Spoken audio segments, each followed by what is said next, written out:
శుభ్రంగా కడుక్కున్న 1 KG chicken తీసుకొని అందులో 3 స్పూన్ల అల్లం వెల్లుల్లి పేస్టు, 1 స్పూను పసుపు, 1 స్పూను కారము, 1 స్పూను ఉప్పు, కొద్దిగా పెరుగు వేసి కలుపుకోవాలి.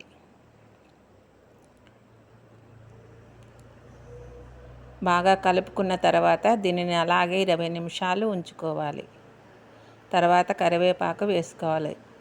ఇప్పుడు కడాయిలో 6 స్పూన్ల నూనె వేసుకొని దానిలో జీలకర్ర,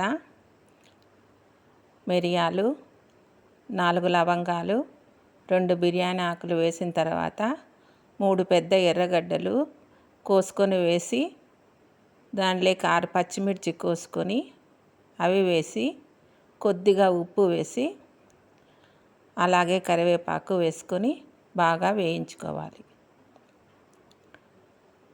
ఎర్రగడ్డలు కొద్దిగా మగ్గిన తర్వాత చికెన్ వేసుకోవాలి.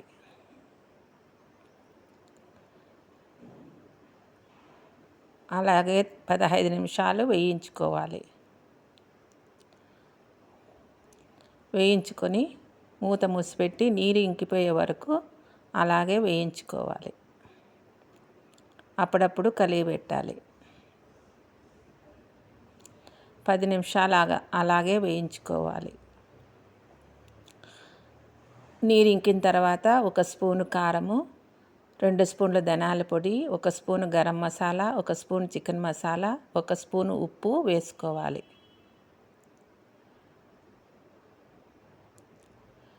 వేసుకొని బాగా కలుపుకొని 5 నిమిషాలు వేయించుకోవాలి.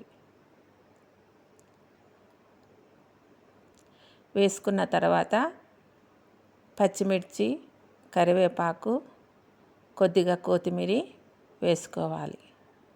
అలాగే 1 నిమిషం ఉంచి చిన్న సెగ మీద 1 నిమిషము వేయించుకోవాలి.